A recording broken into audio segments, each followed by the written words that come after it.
Blog Talk Radio. Thank you tonight for listening in to Conservatives Cool Talk Radio. This is your host, Wayne Bradley, and we're doing the Fix Michigan Monday segment.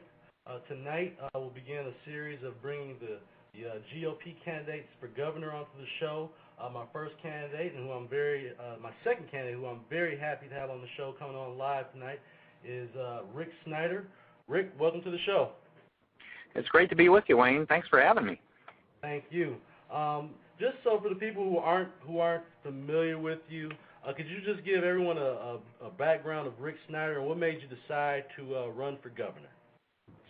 Yeah, in terms of what got me to run, there were three compelling reasons. First, Michigan's an economic disaster. We're losing 1 million jobs over this last decade.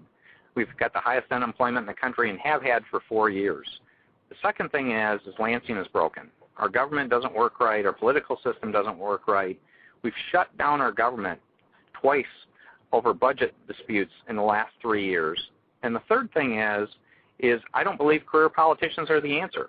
And these people come from this broken system, either Lansing or Washington. And I think it's time for the average person to say, shouldn't we have someone from the real world that's been on the receiving end of this show up in Lansing with some common sense, real world experience? Right. And what's your background as far as real world experience? And can you give people a little bit of background about your career moves and your educational background? Sure, happy to. I was born and raised in Battle Creek. Actually, I have a great educational background. I built a plan when I was young, and I went off and got a bachelor's degree from the University of Michigan when I was 19 years old. I received my master's in business administration when I was 20. I received a law degree when I was 23, and I was actually an adjunct professor teaching in Michigan's MBA program, tax, when I was 24. Wow. When I graduated from University of Michigan, I went into tax work in Detroit for one of the big accounting firms, Coopers & Lybrand. I became a partner there after just 6 years. Normally it takes 10 to 12 years. They transferred me to Chicago and put me in charge of the mergers and acquisition practice in Chicago. And through that, I met the founder of Gateway Computers. And I went out to Gateway in 1991, moved out on the prairie in South Dakota. It was a metal building, gravel parking lot, alfalfa field out in the middle of the prairie. The company had about 700 people, and my job was to run the company for the founder. A brilliant guy, but he needed some help running the operation. And I was there from 91 to 97, and during that time frame, we grew to over 10,000 people, $6 billion in annual revenue, and became a Fortune 500 company. And when I left, I was president and chief operating officer. And I left because the company was moving to California, and we're Michigan people, and we wanted to move back home. So I came back to Michigan in 97. And for the last dozen years, I've been doing venture capital. I've been doing startup companies. I raised 2 pots of $100 million to invest in companies with professors, technology from universities, and started several very, very successful companies in Michigan. And that's been a great experience. And on the community side, I've been doing economic development work, among other things. I was the first chair of the Michigan Economic Development Corporation under Governor Engler back when it worked well. And then I helped create Ann Arbor Spark, the economic development group for Washtenaw County. And more important than all that is I've got a great wife, Sue. We've been married 22 years and 3 wonderful kids. Excellent. That's, like you said, that's what made you want to come back to the area. Generally speaking, what do you, like you said, you are not a career politician. Do you think that is the major thing that separates you from the other candidates? I think it's one of the things. Because I think it is really important that we get this common sense real world experience in place. And they're well-intentioned, but they come from a broken system. Beyond that, though, I'd say there's even more to it in the sense that they focus on looking at the world through a political lens or a lens of Lansing. And I've been on the receiving end of, having taxation, of regulation, and I can appreciate where people are coming from because I managed a company of Gateway size, but I've been doing small businesses. So I know the burden on small business, and also I'm a great manager. And I think people underestimate the importance of having management experience because it's not just about having good ideas. It's about having the experience to know how to build a great team of talent and actually be able to hit the ground and make the real changes that need to happen. Because, one problem we've had with the current governor is we've had way too much happy talk where there's talk about doing great things and it simply hasn't happened. Right, right. What would be the first thing you would do if you were elected governor, as far as making some of those changes into government immediately? Well, I think we've already started with this campaign because we're running a very positive, upbeat campaign that's based on vision, plan, and action to say we've had no vision in the state, and we certainly haven't had a plan, and we haven't taken action. So I'm going to bring that message to Lansing day one, but I'm doing that already on the campaign trail. The second thing is a sense of urgency coming to Lansing, that we've been in a crisis in the state so long, people don't act like we're in a crisis. We've been in a 10-year crisis. And we need to get that sense of urgency and fire back, because I want to show up in Lansing and say, we need to work on our economy and our broken government until we fix it. And we shouldn't be taking recesses. We shouldn't be messing around with other topics. Let's stay laser focused on getting us on the right track. So would you like to put an immediate spending freeze in place if you were elected? So we can get to the bottom of what the problems are. Would you put an immediate spending freeze in place, or is that something you would see as feasible? We'd need to, most likely, because we're going to be in a huge budget hurt. So I don't know if that would be the very first step, but that would be one of the options we'd clearly look at. One of the first things I want to do, though, is actually throw out the current budget process. It's a failed system. If you think about our government today, it's a bureaucracy, and the way they do the budget is 2 or 3 people go behind closed doors, and they let special interests sort of dictate who wins or loses that marginal dollar or how to spend more money, and then they come out in a take it or leave it proposition saying this is the deal. That's a terrible system. And so I'm proposing something I call value for money budgeting. Okay. For business people, I'd make it a lot simpler. It's outcome or results-based budgeting, where instead of talking about how to spend your money, we need to get citizen input. We need our legislators to be involved in a very open, transparent process to set some real goals, because this isn't about just spending money. It's about how do we actually deliver results to our citizens. Right. Would you have you already kind of identified some of the waste that you can see in the state government? Have you identified where maybe some of these monies are being misplaced and are being spent in a not productive way? Well, yeah, there's 2 or 3 key areas that we need to look at, and some of these are very tough things, but they need to be done. One of the first things that needs to be put on the table is public employee compensation. And I don't say that lightly. It's a situation where you have to ask 2 questions. You have to say, is it comparable with the private sector? And secondly, is it financially affordable? And if you can't check both those boxes, we need to have a dialogue about real reform in terms of compensation systems in the state. And one thing I want people to recognize when I say these things, because it does sound very tough, is we need to recognize we're talking about people and their families and their livelihood. And so we need to do it in a constructive fashion about how to work with them on that. If you look at other industries like the auto industry, a lot of other industries, there are people that have made major sacrifices.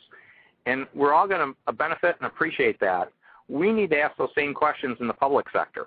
And we need actually, hopefully, to get help from the people in the private sector that have made those sacrifices to help communicate that message.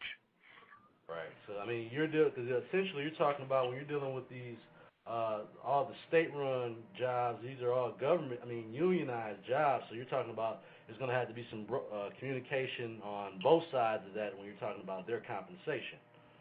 Yeah, both union and civil service. Again, I'm not anti-union, pro-union. I view it as we're all working, or we all need to be working in some fashion, and we're all workers. Let's have a good dialogue about that. And it's beyond just the state level. It needs to happen at every jurisdiction in the state, that we open up that dialogue on not just retirement benefits or health care benefits, but we need to look at total compensation and then work with them on the best formula that works best for people within that constraint.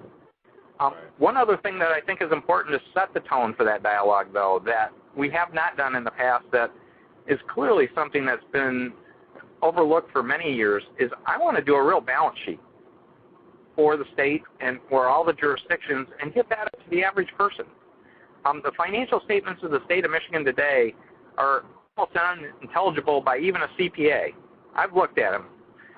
And we need to put them in plain English with nice charts and things and include all that footnote and that off-balance sheet stuff and really put in front of the average person statements that show how far beyond our means we've spent at the state level and then multiple jurisdictions, because there is a major crisis coming. And I would rather say, let's open up that dialogue and put in a long-term solution instead of putting Band-Aids on something. So would you be willing to commit to putting the entire state budget online? Oh, absolutely. I'm a big advocate of that. We should have the checkbook online, the budget online, almost all our information. And I've actually proposed that. The state of Kentucky is a great role model. They have Open Door Kentucky, and I use that as a great benchmark to look at. And we have a whole white paper on more transparency, more accountability, and actually I want to increase the ethical rules in this state on how we do all this, because the best thing we can do is lay it out in front of the public, because you are our customer, so why shouldn't we show you the information? And you are our shareholder.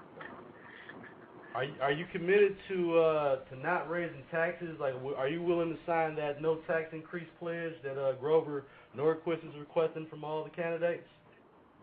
Yeah, the no tax pledge, I treat that as just another part of traditional politics. So I'm not into pledges and those kind of things. What I'll tell you is I don't believe in raising taxes. I mean, I'm clearly focused on smaller, faster, better, cheaper government. Okay. And the best way to do that is value for money budgeting, what I'm proposing, rather than just cuts that other people are talking about. We need to look at right-sizing government, not just whacking things without understanding the longer-term consequences. So it's taking a very thoughtful approach to say, if we bring in a results-oriented budget as opposed to a spending budget, there's large opportunity to reduce the tax burden on people. The second thing we need to do over time, the very best thing, the answer you can get out of it is by getting government to stop being a barrier on job creation and make it a constructive partner in that process, is we can grow our economy. And as we grow our economy and people have more prosperity, hopefully there's excellent opportunities to reduce the tax burden for all of us. Right. Would you be in favor of removing the Michigan business tax? Oh, the Michigan business tax absolutely needs to be eliminated. I'm an old tax person. As I mentioned, I started my tax career in '82. I used to work on something called the single business tax. It was the worst tax in the United States back then and was for several decades. And then they put in this Michigan business tax. The only way I can describe it to people, or one way I like to describe it to people, it's just like Lansing went to the video store and rented Dumb and Dumber. It's fundamentally unfair. The taxation of gross receipts is awful, and the complexity of it's awful, and it's not. It should simply be replaced, and I propose replacing it with a flat 6% corporate income tax that would be simple, fair, and efficient.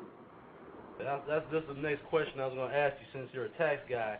What is your opinion of the feasibility of the fair tax that I keep hearing? I hear a lot. I had someone come on the show recently and talk about that. What's your personal take on that? And obviously, with your tax knowledge, how feasible do you think the Michigan fair tax proposal is? Longer term, I think it merits a serious review. It should be looked at in a longer term context. I think we have some intermediate steps that we really need to be looking at first, though, in terms of getting stability in our government, in terms of getting it refocused in the right way in the reinvention process. And that's where I really believe we should go from the MBT to this flat 6% corporate income tax. After that, we need to do personal property tax reform. We need to get to the individual income tax. The fair income tax is an intriguing idea, but there are some implications that need to be looked at compared to the other states. Right. That typically the discussion starts at the federal level, where the discussion is simpler because it would be a more level playing field. We need to be cognizant of making a change in how it goes with other states and doing it in some transitional fashion. So I think it's something we should look at. I'm happy to look at, but I would start with the things I'm suggesting. Okay, great. How do you feel about this new smoking ban that's been placed in bars and restaurants? Well, I think the smoking ban is a good thing. It's one of those cases where, because of secondhand smoke issues and everything else, we were essentially creating a major health care burden on people that didn't have a choice. If you were working in a restaurant, if you were in the service industries there, you were having your health degraded by these things. And it's one thing for people to choose to smoke. I believe in individual rights to do things very clearly. At the same time, you have to ask, are you putting an undue burden on other people? The other thing I would say is it's one of those cases I'll come back to, that the smoking ban's done, but why were we spending all this time on the smoking ban when we weren't fixing our tax system or our economy or anything else? I mean, again, we need that sense of urgency back on our economy and how to help get people to work and let free enterprise work, as opposed to working on other topics. They may be important, but let's reinvent this largest issue right in front of us: is how do you take a state with way too much unemployment and help people be successful again? You being the entrepreneur visionary that you've been, what do you see as the future of Michigan jobs, and what do you see some of the things that can reinvent Michigan? One of the key things is from a government perspective, it's important to realize that the role of government isn't to create jobs. It's to create an environment where jobs can flourish. So the key drivers there are tax reform. Again, the MBT is a job killer. Replace it with an efficient tax system that's flat income tax. We redo our regulatory system, which is we have too much regulation, but even worse is how it's being applied. It's being applied as if the average person is a bad person. That's backward. The average person is a good, honest person, and instead of penalizing people, we need to look and say, do we even need the regulations, and if we do, how do we help people win compliance? So those are important things about creating an even more competitive level playing field for people. And I'll give you one illustration: is the use of incentives is out of control in the state. The current governor and government too often picks winners and losers and then uses incentives to bring in out-of-state companies, to pick certain companies to say, hey, we're going to give you a deal. That's not how we're going to bring back our economy. The best way to bring back our economy is to lower the tax burden on everyone, the regulatory burden, and let free enterprise work. Because they like the effect of the nice press release they can make by saying, they're bringing X number of jobs and they're going to create this and that. Well, who's also there to explain to people that by giving out that incentive, you've raised the tax rate for 10,000 other businesses, but it doesn't make a good press release to say you've caused 10,000 businesses to lose 0.005 jobs, and we probably haven't really gained anything. Right. I understand. Moving on to the education issues. Obviously, education played a very big part in your life and your success. What do you think of are you in favor of removing caps for charter schools, and what do you think we can do to improve the current school system? Well, I think charters can be a good opportunity because competition can be a good thing, and it creates opportunities for all of us. In terms of education, a couple things. One is our higher ed system is still one of the world-class assets in the state, and we have to make sure we continue to invest in all our educational systems. So we do have some highlights. But with respect to K through 12 and a lot of the issues there, it's unfortunate. I don't believe the people in Lansing are talking about the right issues. They're not focused on the question that we should be asking. I don't even hear anyone in Lansing talking about it. Everyone in Lansing has been talking about this funding level or that funding level. It's going to be, this many $1,000 or that many $1,000. And where are the people that should be asking the right question? And the right question is what do we need to do to make sure each child in our schools gets a good education each and every year? Because it's that result that's the point of the whole system. And we're not talking about achieving that result, and we're failing at achieving that result. If you looked at Michigan a couple of years back, we were 18th per pupil out of the 50 states in how much money we spent on K through 12. If you looked at how we did on test scores, we're somewhere between 35 and 40 out of the 50 states. And if you add some other subjective measures, we're in the 40s. So we're spending at a top 20 level, and we're getting results at a bottom 20 level. Right. And it's a failed system because we're not talking about accountability, performance, and results. And I want to get back to that question, and then we should be working backward from there to say, what do we need to do to get the best teachers, to reward the best teachers, to deal with the problem teachers, to give our kids the best frontline resources? How do we minimize the overhead, and then how do you fund that question? Right. So maybe incentive pay for teachers is something that you would be willing to consider? Oh, absolutely. I mean, there should be a merit element because we should be rewarding success. And for situations that aren't succeeding, we need to try to work with those people to correct those issues, or they should find other things to do. Right. Did you see the Dateline special about Detroit a couple weeks ago? I saw a good chunk of it. I didn't get a chance to see it all, but I thought it was unfortunate because I don't think it was the balanced portrayal of Detroit that we really deserve. Right. What do you think we can do to improve the city, and what do you think some of the things that need to be done moving forward? Yeah, well, the city is on the critical path of my whole vision and plan. I tell people in my vision that restoring our central cities is absolutely critical, and for Michigan to be a great state again, Detroit has to be on the path to being a great city, regardless of where you live in the state. We all need to get on board with that. And when you look at that question, a lot of it is some of the economic things we talked about that will help every place in the state.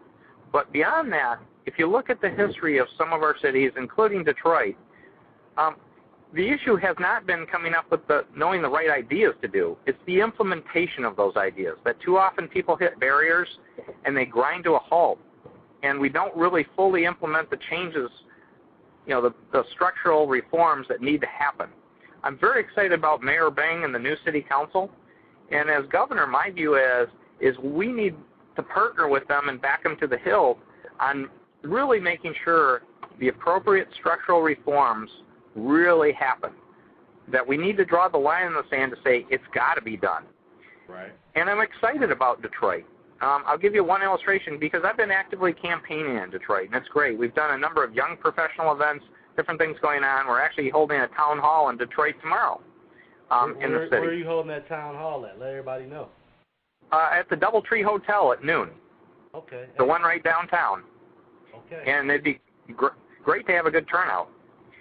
Right. And what I'll tell you, one exciting thing I've seen is what's going on with the Declared Detroit people, or the Detroit Declaration. They kind of go by two different names, but it's really a group of young people that came up with 12 different points of their commitment to the city, and they have a Facebook fan page that they started this year, and they already have over 10,000 fans on it. That's fabulous. I mean, that's the kind of attitude and spirit we need in Detroit. I agree. That's good. And as far as I was looking at, did you see what happened today in Detroit? As far as the murder situation of the police and things of that nature, what's your stance on? I didn't ask the previous candidate this. Do you believe in the death penalty for murders? Obviously, like for a police officer or something like that. Yeah, the murder of a police officer is absolutely awful. I mean, that talk about a heinous crime. So it's a terrible thing. But one thing I'll tell you with respect to the death penalty, Michigan was actually the first jurisdiction in the world that stopped doing the death penalty, that actually said we would not do the death penalty, and it's worked for us. Because I'm not sure there's much support to say the death penalty is really the deterrent that people say. So it's one of those things that it's an issue that could be discussed later. Right. But I don't see the point of spending a lot of time having a dialogue on the death penalty today. We should have the dialogue on our economy, our tax system, and our government. So I view that as one of those issues that when things are working well, let's feel free to talk about it. But as long as we're in this disaster, this mess, let's not talk about it. Let's get to work on what's important about putting people to work and keeping our kids here. Exactly. Now that's something, as far as the jobs and, like I said, bringing in more jobs here, we've always been known as a manufacturing state. We still have a lot of those plants now that they're empty. Would it be something we should consider for maybe creating battery plants or any of these, new technologies and using those plants again? Well, again, I don't want to overuse incentives to bring people in and have government pick winners and losers. What we can do, there are a couple things. One is manufacturing is still very important to our state. I'm a big advocate of it. I see the auto industry still being a critical piece. I mean, we just need to diversify. We shouldn't be walking away from what we have. We need to add to it. And I think a couple programs that can have value is we have some excellent manufacturers that exist today, but they've pretty much solely serviced the automotive industry. And one thing we should be trying to work with them on is, can we help get them introduced to new fields like aerospace, medical device, on the sales and marketing side? They don't need help making good stuff. They've just never called on a customer in a different field, and they could use help on figuring out how to make those connections, getting those first orders, and after they get the first order or so, you can stop that assistance because then they can go on their own and be successful. So I think we could be creative there on helping them make that initial entry point in terms of kind of a one-time assistance program to make them get in that transition and then let them run. Would you consider being creative, also possibly creating right-to-work zones throughout, maybe in the state? We're giving, opportunities maybe that wouldn't be available in other areas? Actually, I don't put right to work on my agenda. I think there are higher priorities we need to deal with. It's an extremely divisive issue, and part of my view is we need Michiganders to get together, to figure out how to work together, to succeed together, and then we can have a dialogue about the issues that we have once we get some of these key issues on the table and work through them. And I think we can be constructive, because I don't view right to work as a major obstacle to our success. There are other barriers far ahead on the list, in my view. One thing I would mention to you, though, about working with getting people positions and helping our young people find jobs that we haven't talked about is, and this is how we should be not having the government spend money, but having the government provide some leadership and let the private sector and private partnerships work, is mentorship. Right. One of the reasons I stayed in Michigan back in '82, I turned down a job in Houston that would have offered me 30% more money, because I had some people there that said they would help develop my career. And we need to create that environment where it's, different generations helping one another, and we're learning from one another. And when I ask people, would you be willing to be a mentor, almost everyone will raise their hand, and then I'll ask who's actually mentoring somebody, and it's like 5% of the people. We can do a lot more to help one another without creating any burden on government, but us just doing it as people helping people. Gotcha. Okay, all right. And moving forward, as far as the health care bill, our current Attorney General made a lawsuit against the President, basically trying to put a halt to it, challenging it on its constitutionality. Do you agree with that lawsuit, or is that something you would insist on your Attorney General to keep in motion for the Michigan people? Yeah, the lawsuit, the 13 different states, I believe, filed it, and it's a reasonable thing to do. I mean, there are good questions that should be answered, so it should be filed, and we should have a hearing in the Supreme Court. The other thing, though, in terms of looking at that, because I don't know the outcome of that, is the next best thing we should be looking at, we should always be looking at that, is who we elect in November. And let the democratic process work to see who should be there, because the thing we need to get to is repeal and replace. It was done, this bill, how many people actually understand what's in the bill? And if you're a business out there, most small businesses or most businesses don't understand the burden it's going to place on them, and it's confusing things. And if you want to slow down an economy and stop an economy coming back, is put confusion in front of business people. And the other piece is the unfunded mandates on the state. Well, that's adding huge about the most, because that's the biggest burden on us. It's a huge burden. So the way I view it is it's a case where there are some good ideas that need to be talked about not having people disadvantaged because of pre-existing conditions, not canceling people just because of healthcare issues. So there should be some replacement, but it should be done in a bipartisan fashion, where there's a real open dialogue, and it's done over a time frame where people can really talk about it and figure out what is a workable system that's more financially efficient, less burdensome on all of us as taxpayers, but offers good customer choice. Okay. And just so people understand, like you said, you come from a business background. You're a normal guy like us. What does your typical day now consist of as far as campaigning, and what has been some of the challenges of doing, campaigning, obviously? It's a different kind of lifestyle. We've already logged, I would say, close to 60,000 miles, all within Michigan, over the last few months. And just to give you an idea, I started this morning in Midland at an event. I did a town hall in Saginaw, and then I was in Alma did a tour of the college, and did another event tonight. And tomorrow we're in Detroit, and looking forward to it. So the nice part is I've really enjoyed all the people I've met. There's a lot of great people in this state. Unfortunately, too many are suffering. And another nice feature is traditionally when I was doing business, you'd go from point A to point B. And now I have the opportunity to stop at a whole lot of nice places in between. And there are so many great things. We need to get that positive attitude back in the state. We're too negative on ourselves. And we're a great state. We just got to get that scrappy underdog attitude instead of feeling like the beaten up person. Right.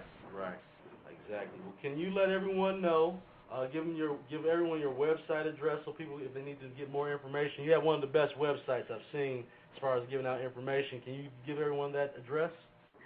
Sure. It's rickformichigan.com. We have the 10-point plan on there. We have my vision on there, and we have great white papers going through details of what the problem is and the resolution far better than any other website. And also I'd recommend our Facebook fan page. We have over 20,000 fans on our Facebook fan page, so it's a great way to track us too. All right. And can you let us know again, any upcoming events, so if anyone's listening, they might want to find you or check you out, where will you be over the next couple of days, or do you even know? Yeah, well, I appreciate that. We're doing the town hall in Detroit tomorrow at the DoubleTree. On Wednesday, we're in Jackson around lunchtime. On Thursday, I believe, we're in Brighton doing a town hall. So we've got a great series of town halls. And the following week, we're looking at several other communities, including my hometown, Battle Creek.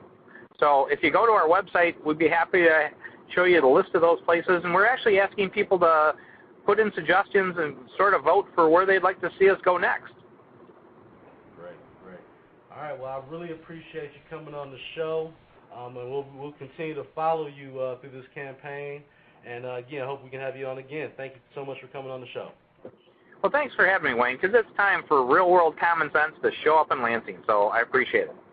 All right, you have a good night, and good luck on the campaign, sir. Yep, take care. All right. Bye. Bye-bye.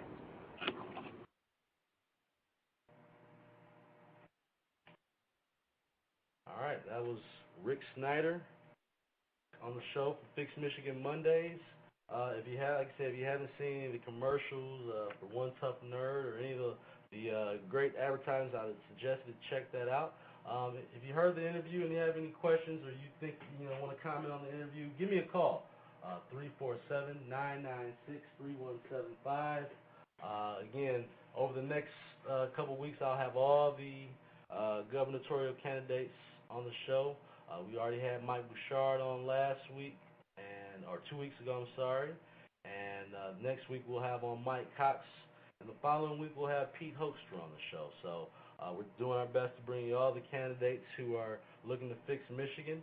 I'm going to try to reach across the aisle and see if I can get some of these other gentlemen to come on the show. But so far it's been tough love getting any of the Democrats to come on here. So I'll be reaching out to them. Hopefully we can have them try to share their vision also of what we can do to fix Michigan. I want to tell everybody what happened with me this weekend. I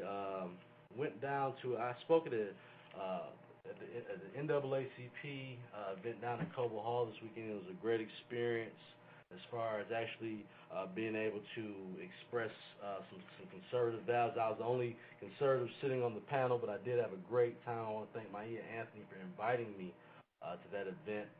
There were a lot of great people on that panel.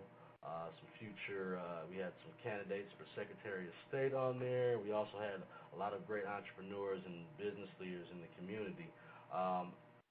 It was an interesting conversation, and what I got out the most is that people are looking for ways to empower and better themselves. We just have to find the best route to doing that. I got a lot of insight from a lot of positive people on how to improve, your business, and obviously also, the discussion was on the Emerging Leaders Forum. So hopefully I'll get a chance to post some of the event. My wife was supposed to be videotaping it for me. She didn't get all the footage I needed, so I'm hoping that I'll be able to post it through someone else who recorded the event. But again, thank you for inviting me out to that event, and I hope that I can come again next year. I will be honest in saying that I will be reaching out to say that I want to hear more conservative voices on these panels. I think that from the standpoint of that event, they definitely could have used more conservative voices, because you're only hearing things from one side and one side only. So hopefully moving forward we'll be able to reach out and maybe again bring on some other conservative voices. But thanks again for inviting me out. Speaking with Rick Snyder tonight, he gave a good commentary on what he thinks his vision is and what he can do to fix Michigan. I have no doubt knowing his business acumen and obviously his level of intelligence, that he has a vision of it. We have a lot of good candidates running for governor this time, so it'll be very interesting to hear everyone's different vision and different plan for how they plan to fix Michigan. I want to thank Rick Snyder and his staff for arranging that interview. I really appreciate that. This is all about letting the people decide for themselves who they feel might be the best candidate who can fix Michigan. I want to thank him for coming on the show. I'm trying to decide if I want to play another interview this evening from some of the other people that from Mike Bouchard. But what I'm going to do in a couple weeks after I've interviewed everyone is go on and post all the interviews in one night, because I think that's something you'll really get a good feel of the candidate that you feel is the right person for you. And like I said, they're all great candidates. They have some slightly different ways of presenting their campaign. And I think you'll notice the differences, obviously, between all the different gentlemen that come on here. But they're all good candidates, and they all have their own great qualifications on what would qualify them to be able to fix Michigan. Again, next week's show, I will have, I believe, Bill Schuette and Mike Cox on the show. So you'll have Bill Schuette, who's an attorney general candidate. He got Rick Snyder's endorsement today. He's received Mike Cox's endorsement. He has a very storied background. He's currently a judge. And again, if you want, next week he'll be on the show along with Mike Cox. So I'm looking forward to that. And again, I'm looking forward to Pete Hoekstra coming on the show on the 17th. And again, he was the only candidate, and I'll say this right now, he was the only candidate that actually showed up for the NAACP gubernatorial debate. And I think I admire him for doing that. That's a rough crowd, but I admire him for coming down here. He actually has the farthest drive geographically than most of those other gubernatorial candidates, and he did make it down here for that. So I commend him for doing that. The only way we're going to change perception about the GOP is if we start moving forward. And also, I want to give a special congratulations to Saul Newsies for becoming the Michigan's RNC National Committeeman. He won unanimously over the weekend, so I want to say congratulations, Saul. He was actually my first guest on Fix Michigan Monday, so I'm sure we're going to have to bring him back on to talk about his vision and what he's going to be doing next. So congratulations again, Saul, for winning the National Committee race over the weekend. So we have a lot of things going on here in Michigan. We have a lot of great, great leaders and great ideas moving forward. And I want to hear from anybody that, if you listen to the interview tonight and you have any opinions on who you believe is your best candidate, give me a call. I want to hear from you. 347-996-3175. We're only going to be on for a short while longer, so I want to hear from you. Give me a call, 347-996-3175. Me personally, I'll tell you some of the things that I think, listening to a few of the candidates that I think that we should definitely be open to, and they'll have to make their decisions at that time. I think we do need to look more at the Michigan fair tax down the road. It seems like it's something that makes sense. I have not interviewed a candidate yet that supports the Michigan business tax. It seems like, again, something that a Democrat has construed as a good way to generate revenue, but with no in mind of how that affects people that actually bring in the jobs, the business owners. So, again, all the candidates we have here, let's see if the Dems are wimps. They destroy stuff and then run. Hey, Bob, I'm glad you're listening in. Thanks for listening on Fix Michigan Mondays today. The Dems are wimps. They destroy stuff and run. I've got to agree with you on that, Bob. Got to agree with you on that. Give me a call if you're listening in, 347-996-3175. Always like hearing from callers. It's been getting kind of quiet lately on the call-ins. I've been doing some recorded interviews, so I hope people feel free to call in and give me your opinion on these guests. This week, tomorrow, I'll be interviewing Star Parker. She'll be on my national show later this week. I also I've got a Thursday evening, I believe, at 9 p.m. I'll be airing a show that I interviewed Michelle Bachman, so that's going to be really exciting. I'm looking forward to that. I hope you're listening in. Again, my goal doing this show is to bring you from a normal person's perspective. I'm not a trained journalist or someone like that. From a common man's perspective on questions, what can they do to either fix Michigan, obviously, or on a national level? What are they doing to protect the rights of the people? And it should be real simple. Are you following the Constitution? Are you sticking to that? And are you doing the will of the people and not thinking of yourself or your career first, but thinking of the people? I think that's a common thing that I am appreciating is the fact that that we are having a lot more people from the private sector and people, just normal people, who are feeling like they need to get involved and get involved in their communities.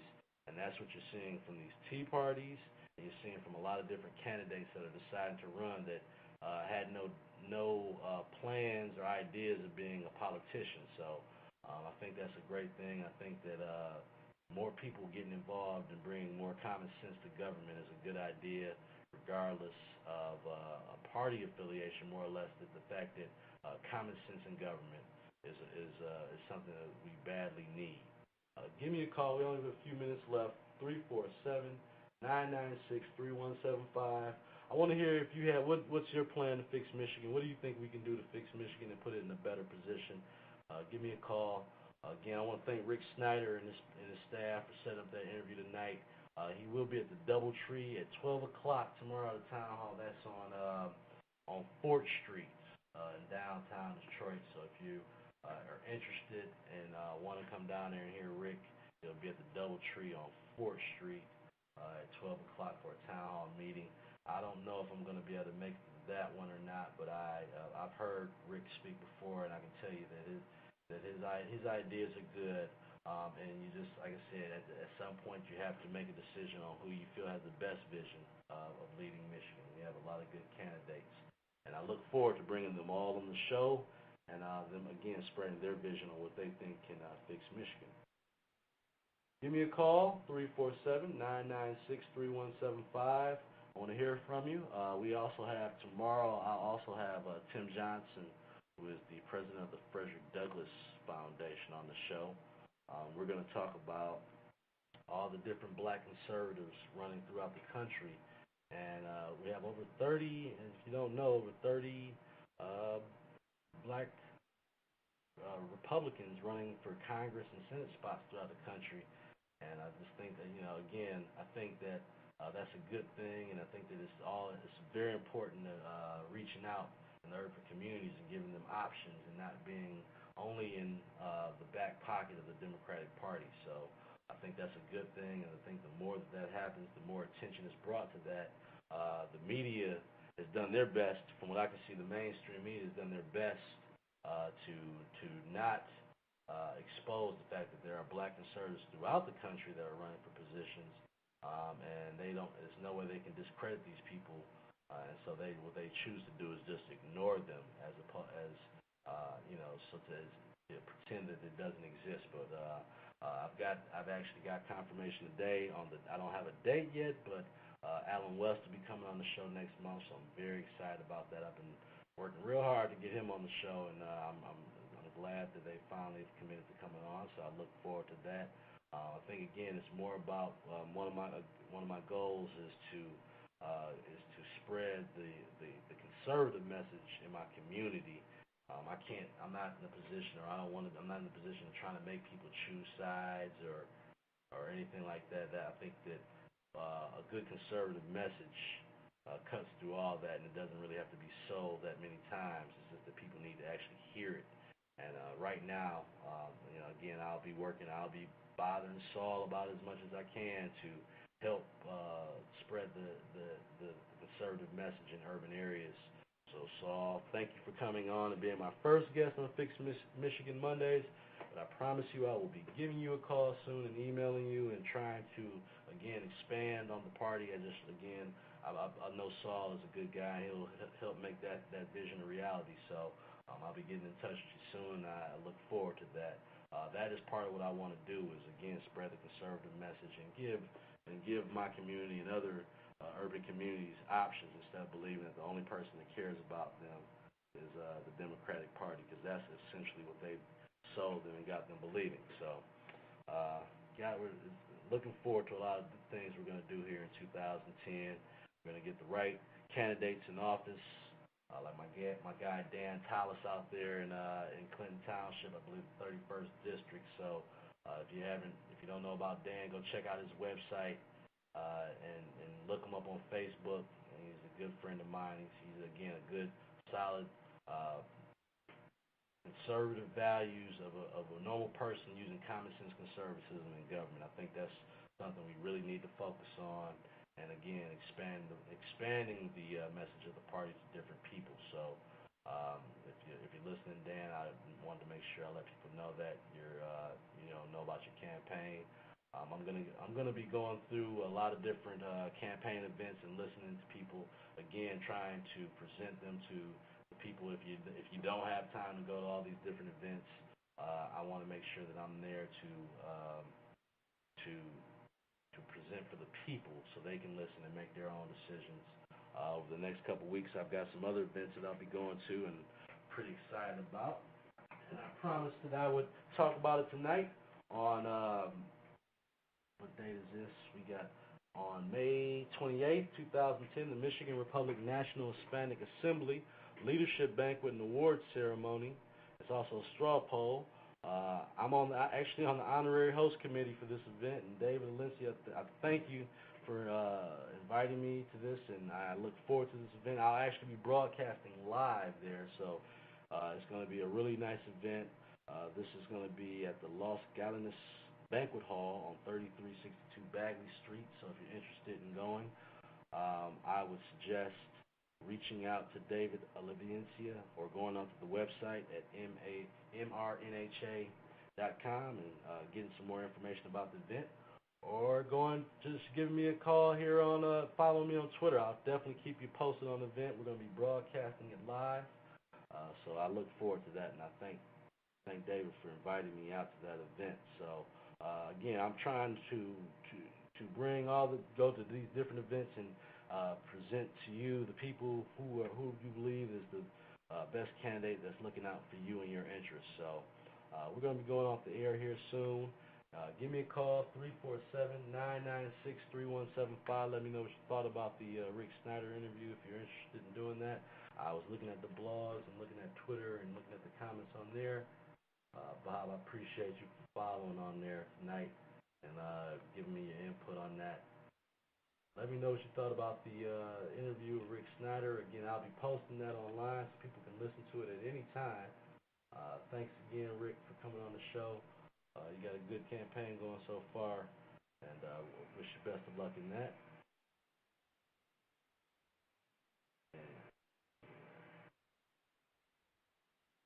All right.